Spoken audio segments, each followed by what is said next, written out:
Major support for Out to Lunch is provided by the law firm of Jones Walker. Established in 1937 with over 375 attorneys and offices throughout the U.S., providing a comprehensive range of services to a local, national, and international client base. JonesWalker.com. And by Business First Bank, with locations throughout the state, including 11 offices in the Baton Rouge area, providing personal and commercial banking, treasury management, and wealth solution services to help clients succeed. Business First Bank. Banking with greater momentum. At b1bank.com.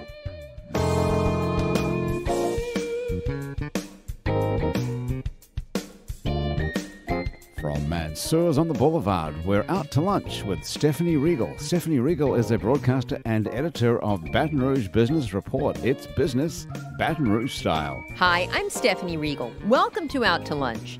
In a state that claims as its motto, Laissez, Bon Temps Roulez, it's not surprising that what today are euphemistically called adult beverages factor prominently in the local culture. What is surprising is the growing numbers of distilleries and breweries based in South Louisiana, including right here in Baton Rouge, and they're emerging on the local scene and making a name for themselves. Ricci Hull is one such distiller. He is the owner of Baton Rouge Distilling, a distillery that opened in April of 2016 and has begun producing a line of fruit brandies with plans on the way for a flagship bourbon and a rye whiskey. Ricci didn't set out to be a craft distiller. He's actually an electrical engineer by training, but a couple of years ago, he and his wife, Natasha Krzesaj, realized after sampling craft whiskeys while traveling that they had the know-how to get into the business. A distillery, after all, as Ricci will tell you, is really just a small-scale refinery where molecules are manipulated until they morph into something new. Sounds simple, right? Well, Ricci, we look forward to having you tell us all about it. Welcome to Out to Lunch. Joseph Picou is a craft brewer who, with his partner, Wes Hedges, owns Southern Craft Brewing Company. Joseph and Wes got into brewing long before they thought about turning it into a business. They, too, were engineers by day and homebrewers by night who realized they had potential when they entered a national homebrewers competition and came in second place out of 7,000 brewers with their Red Stick Rye. Today, they have a brewery here in Baton Rouge that produces 4 craft beers sourced with local ingredients, and their brews are served in restaurants and bars throughout the capital region. And they also recently opened a tasting room, right?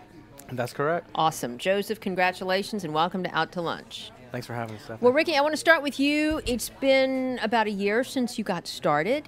Was it as easy as you thought it would be? No, absolutely not. All right, then. Tell us. I mean, the permitting process is pretty intense, as Joe well knows. And, you know, production's always your equipment. You got to learn the equipment and get it all straight, sourcing ingredients, and then distribution's always a challenge. And then just getting the word out there. It's definitely a challenge, but, you know, it was something we were up to. So where is your distillery? So my distillery is located on Industrialplex, right in the middle. And you all actually do it all right there? Yes. We distill and bottle right there. And you are distilling fruit brandies. Why did you start with that? So I didn't plan on starting with the fruit brandies. I did hook up with Henry Amato that owns Amato Winery up in Independence, north of Hammond. And he produced some strawberry wine from local Louisiana strawberries. Right. Got a sample from him and tried a distillation of it. Came out really good. So towed a trailer over there and brought back 250 gallons of wine and turned it into our first product. So you start with wine. Brandy itself is just based on wine. You got to have water, you know, the fruit juice and yeast, and then you distill that, and that's going to produce brandy. There's no other additives to it. Okay. Okay. So when you barrel age it, that's when it turns brown. But ours is not barrel aged, is why it's clear. So you have a clear fruit brandy. It's not. Correct. Why not barrel aged? It's not barrel aged, not this one. Gotcha. Okay. So how is it being received, and where is it being served?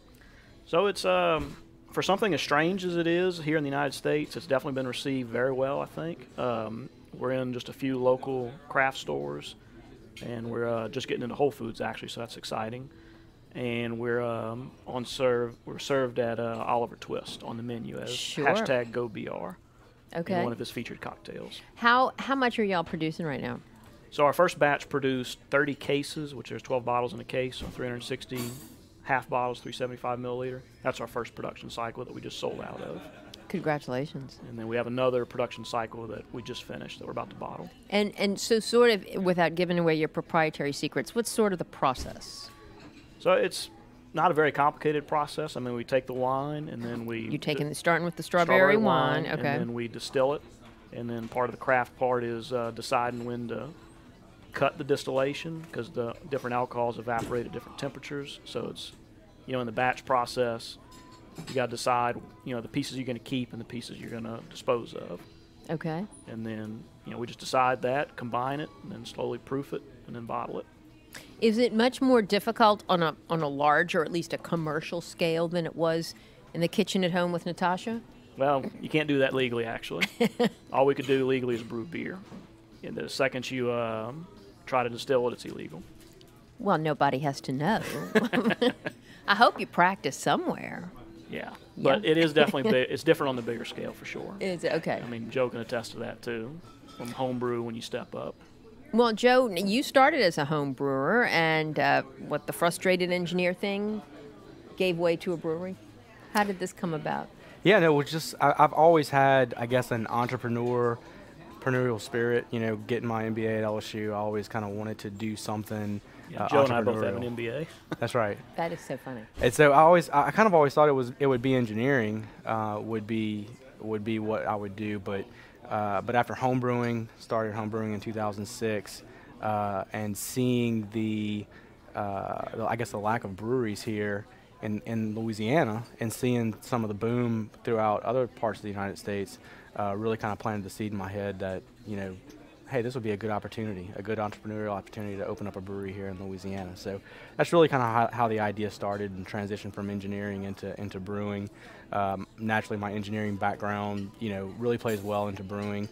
I always say that, home brewing is probably the best engineer's hobby, because it's a small little plant that you have at your house that you get to control and make something with. No, I mean, that is absolutely true. Yep. And you have to be so precise, and the science is really a big part of it. That's right. That's right. You got to be careful with it. You got to understand the science behind it to really make good beer. I mean, anybody can make beer, but you really need to know the science behind it to be able to make good beer. So you and your partner were having some early success with this. You're feeling good about it. You decide to open the brewery, and then all of a sudden you scale up. How much are y'all producing now? So from brewing at home, home brewing, we were doing about 5 gallons to 10 gallon batches at home. The commercial brewery that we have now is a 15-barrel brew house, which is about 465 gallons. So significant scale up. You really have to have an understanding of your equipment, the specifications of your equipment, the efficiencies of your equipment, things like that, to be able to scale up a small homebrew recipe into a 465-gallon commercial batch of beer. So you have 4 now. You have the Red Stick Rye, which is an ale. That's right. We have all of our beers are ales. Okay. We have Red Stick Rye, we have Pompous Pelican, and we have Swamp Sting. And the current seasonal that we have, which we're just kind of ending the end of it, is Cito, which is a coffee oatmeal stout. Oh, interesting. Yep. And so all of our beers, we feature local and southern ingredients in our beers. Red Stick Rye uses a rye malt. That's an heirloom rye that's been grown in the South for about 200 years. They malt it for us in the Carolinas. Pompous Pelican uses raw cane sugar from M.A. Patu & Sons, which is just south of Lafayette, actually one of the largest privately owned sugarcane factories in the United States. And then and we actually use Southern Cascade hops on that beer as well, which Mansurs has right here at the restaurant. And then Swamp Sting is a light honey ale that we brew with local honey that we get right here in Baton Rouge. Fantastic. Now, how are you all distributing this stuff?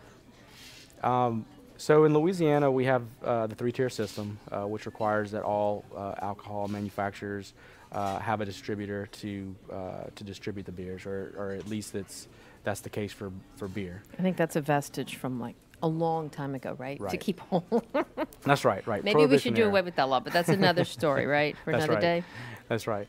So, so Mockler's our distributor here in the Baton Rouge market, and they help get our beers out there to all the different bars and restaurants. For now, we're keg only. We don't have a packaged product, so at the moment we're just in bars and restaurants, but do have plans for cans, hopefully this summer. Oh, this summer? Yep. Interesting. So y'all are actively working on that. That's That right. will be coming soon. That's right. Well, both of you, Ricky, Joseph, tell me, I mean, how expensive is it to start up these kind of businesses? And have you all had to invest a lot of your hard-earned savings in them? Or Joe and I definitely have different approaches to it. You know, right now, our investment is just my wife and I, and we're a much smaller operation than Joe as well. I mean, our equipment is 52 gallon, so our batches are very small. Our space is about the third of Southern Craft. We got about 1,000 square feet. So right now it's just all our investment for the equipment, and us doing the production. That's right. Yeah, and we took a little bit of a different approach. We have about 3,000 square feet. Now, granted, that's even still small considering when you look at some of the other breweries that are out there. But we do have an investment group that partnered with us to put all this together, to acquire the equipment and the capital necessary to do what we're doing. So our brewery right now has the capacity of doing 750 barrels a year, and as we grow and expand, we have the capability of expanding up to about 5,000 or 6,000 barrels a year. You're listening to Out to Lunch. I'm Stephanie Riegel. We're talking to Joseph Picou of Southern Craft Brewing and Ricci Hull of Baton Rouge Distilling. Ricky, what about the willingness of investors? I mean, I guess, Ricky, in your case, you haven't really tested those waters yet. I've been approached by people wanting to invest, but until that's I have, good. It's good, right? Good problem. Until I have solid products in production, I'm not willing to accept investments. Sure, it's kind of my model today. But people are open to this and interested. They are. I think definitely today more than a few years ago. You know, this plan that I've been working on has actually kind of been in the works for a little while now. Probably since about, I think 2008 was when the thought first crossed my mind. But and it has been a little bit of a challenge over the years, piecing it together, piecing the financing together, and getting investors to come in. But as the market grows and as the industry grows here in Louisiana, I believe just in the last year or two, I think we've added 10 to 15 new breweries here in Louisiana. So the growth rate is 10 to 15 exponential. in Louisiana in the last year. I think so. I think That that's is, correct. yeah, that sounds right, but that's quite a lot. That's right. And I'm going to assume that most of them are in South Louisiana, in the New Orleans, Baton Rouge, Lafayette area?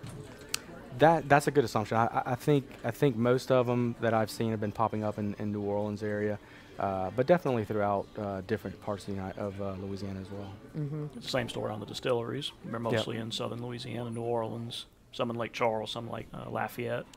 Now 2 in Baton Rouge. But now 2 in Baton Rouge, Caneland Rum, right? Correct. They're producing rum, and of course we have Tin Roof. That's right. Here, and I don't know if we have others as well, but Tin I've Roof heard is of. I think I've heard well of 2 established. others. Yeah, I think I've heard of 2 others that are in the planning stage at the moment. So is there I mean, at what point does the market get tapped out, or the fad goes away, or do you all feel like there's a lot of potential for more growth here?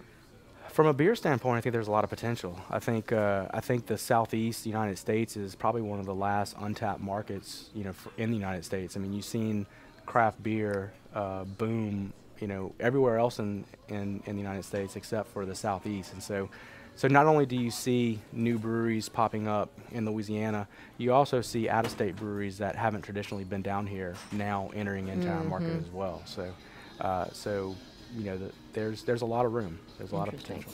Yeah, and I definitely agree with that. I mean, we talked about it on the ride up here. There's definitely a untapped market segment for this in southern Louisiana, and especially if you go to places like Boston or even like Portland, you know, there's a lot more craft breweries, craft distilleries, and we just don't have that in Louisiana quite yet. Yeah, one of the statistics that the Brewers Association ranks is breweries per capita, and so I think Louisiana and Mississippi rank like 49th and 50th. Oh, you're kidding. In the states in terms of numbers of breweries per capita. You know, so that right there kind of shows you the potential. Right, and that's so funny because certainly we're a state that enjoys its cocktails very much, huh? Yeah, so you just unlocked the basis for my business plan. Well, okay, I'm going to take a little break from business to ask you each a quick question that might give us a little more insight into your personality. So if you could sit down over a nice cold, but not too cold, glass of beer or brandy with President Trump, what might you want to ask him about or talk to him about? Federal regulations on us, for sure. There you go. It's very interesting. I know quite on the brewing side of it, but in the distilling side, the paperwork required and the taxation is sometimes cumbersome. And you hear that from a lot of small businesses, but is that unique to distilling? Is it worse for distilleries? Well, I think, in the distilling and probably in the brewing, we have a lot of laws that are post-prohibition, back when, gang activity, organized crime was running this. Mm-hmm. And from reading the laws, you can see there's a lot of that built into the laws. Right. It's trying to make sure that convicted felons don't own part of the business and things like that. I mean, not that I have that risk, but the paperwork is definitely cumbersome for what we're doing. Yeah. That's a good point. And so I think nowadays it's just a different time than it was back then, and you could probably look at maybe revising some of those regulations. And if you compare the United States, alcohol regulation to some of the other countries, you'll definitely see the contrast. No question. And so if another country can have a little bit more open regulation and be successful and not have the issues, why can't we? I think that there's still some have things that to learn. puritanical streak and that idea about alcohol, the demon rum kind of thing. Well, one example is we met an owner of a distillery in Paris when we were visiting family over there, and I gave him a bottle of our brandy, and he's looking at the label, and he's laughing at it. He says, "You Americans require just too much stuff on this label." And he gave me a bottle of his rum that he produced, and it just had the name, alcohol content, the fill, and that was kind of it. Yeah. But, that's look great. at all the warnings and things we got to put on it. It's kind of ridiculous. Could you sell your brandy overseas? Yes, we can export. Interesting. Any But market for that, you think? Or have you explored that yet? We've talked to a few people preliminarily about that, but it's economies of scale right now. They want pallets and pallets of the stuff to be able to sell it over there, and we just don't have that production capability right now. Mm-hmm. I was just kind of hoping to send them a few boxes via UPS and try to sell it, but they won't do that. They're not interested in that small of a quantity. Right. What about on the beer side? Beers is tough because it's got to keep too. Yeah, I mean that's the main thing is just making sure that that it keeps, that you have the right shelf life and everything for it. Mm-hmm. So, but as far as the regulations go, in terms of labeling and stuff, it's the same. It's very similar. Who is your target market? Our target market, I guess, has kind of expanded. I mean, seeing the growth of craft beer, I want to say maybe just 5 years ago or more, at least here in Louisiana, the target market was probably mid 30s to to mid 40s, mostly males that were drinking the beer, a little bit more of affluent type demographic. But now it seems to be that as craft beer gets more popular, that demographic just keeps widening and widening. So, and we've noticed that on our fan base and social media and just the people we meet. It's all age groups, all income levels. It seems like people want to try the better stuff. Just like I think Joe and I talked about years ago. It's like I used to drink Bud Light, and then when I started trying craft beers, I was like, wow, this is Right. really different, and I just didn't know. And I think people are realizing that there's better ingredients, better products out there. Yeah. And they're appreciating that, and then it's true in I think all age groups now.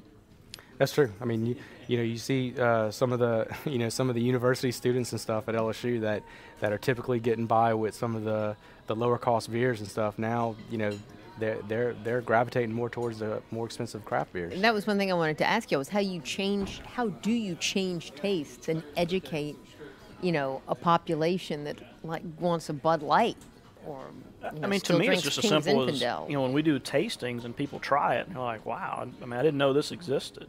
I mean, like I said, I mean, when I tried craft beer for the first time, it's like, "Wow!" I've been drinking garbage beer for all these years, and I just didn't know any better. And I mean, that's my personal experience. That's right. I was just ignorant to it. Yeah, I think it's already there in everybody. It's just about drawing it out. So I mean, I think naturally everybody wants a better product. Everybody wants something that's a little different. Yeah. Everybody wants variety. And that's one of the big things about craft beer is that it is like variety. And I think, you know, the craft beer aisle at the grocery store is starting to look like the wine aisle now, you know, where No you kidding. have all these different varieties to choose from. And that's the big thing, is that most of the buyers out there, most of the consumers out there, they're probably not purchasing the same thing twice. They're buying one thing this week and then they're going to come back and get something different next week, and that's what it's about. So it's making sure not only that you're providing a high quality product, but also providing some variety for the consumers. Are y'all on tap, for instance, like at the Bulldog or the Pelican House or the one downtown that has all the different craft beers? Yep, if it's a craft beer bar, you know, Y'all chances are are you're there. going to find Southern Craft there. Yeah. And Is it hard to get in? I mean, do you have to really knock on the doors, or they're happy just to try out a local? And No, it is. It's a little bit difficult. It's definitely more difficult today than it probably was several years ago. You know, when craft beer was still kind of a new thing. But like I mentioned earlier, with the rise of, you know, 10 to 15 new breweries just here in Louisiana, and then also you got your out-of-state breweries that are coming in as well. You know, as soon as you walk out that door, from a sales standpoint, you got somebody else walking right back in trying to get that tap marker. Sure. And there's only so much real estate in terms of there's tap only markers. so many tap markers That's right. out there. That's right. But you were able to get on here at Mansurs, as you mentioned. That's right. Yep. Excellent. Mansurs has Pompous Pelican over here. Oh, Pompous Pelican. And that's a lighter ale than the Red Stick Rye, or darker? Well, in terms of color, it's lighter, but in terms of body, it's probably a light to medium body beer. But it's a double IPA, it's one of our bigger, bolder beers, hence the name Pompous Pelican. It's a double IPA. It's got higher alcohol content, and it's got a lot of hops in it. So you get a lot of some of the hop bitterness, and then a lot of the hop flavors, some citrus flavors, and things like that on it. Ricci, where are y'all besides Whole Foods? You've been able to get into restaurants? We really haven't pushed for that yet. We haven't called in any, mostly because such a low production volume. I didn't want to risk running out. And, you know, and I'm kind of at Henry's mercy on producing strawberry wine for that one product. So I'm trying to keep it real limited Sure. for there. So we're not really in, aside from Oliver Twist, that's it. Okay. And in the stores, we're in, like, you know, the kind of craft grocery store, like Whole Foods. We will be in soon. A couple of the Rouses here locally, Oh, okay. Calandro's, Ben Q out there on Perkins, called Paul Katz. That's what I remember it as. Just a few of those specialty liquor stores like that we're in. Now, these are successful budding companies here, but they're not full-time ventures yet. You all both still have a day job, is that right? Both work full time. That's right. That's right. How do you do it? It's tough. It's tough, but that's what weekends and nights are for. So you just run back and forth? I mean, between the job I as was- an engineer, and then you run to the distillery, you run to the brewery? I was at the distillery this morning checking on something, so it's, you know, just whenever we can fit it in and try to make it happen. But That's right. Yep. like And we're one of my favorite phrases, I said if it was easy, everyone would do it. So Does your right. boss know what you got going on the side? yeah, they know. yes. Okay, and they're cool with Yeah, it. yeah. As long as you don't let it interfere with our day job. So, yeah, we're off tomorrow. So you know, I'll be in the brewery brewing tomorrow. Excellent, excellent. Now, is there any way that you all could collaborate, or any plans? We're actually working on that right now. That's right. Interesting. That's Okay, right. what kind of collaboration could y'all come up with? Well, so Ricky's working on a rye whiskey, and so we thought it would be a nice take to take the recipe that we have for Red Stick Rye and use that in a base for his rye whiskey. Oh, wow. So we're looking at the Red Stick Rye again that uses the Carolina rye from the Carolinas, you know, a good Southern rye as the base. Ricky, maybe you can tell a little bit more about the actually. Yeah. the So what whiskey. we're talking about is, you know, I have a lot less equipment than Joe, so this will allow me to help use some of his equipment to produce the rye base. And the fact that it's based on the Red Stick Rye, I was pretty excited about that. So, and Joe being off Airline Highway and I'm on Industrialplex, we're just a couple miles apart, so I could load it up, tow it back to the distillery, ferment it, and then distill it into a rye whiskey.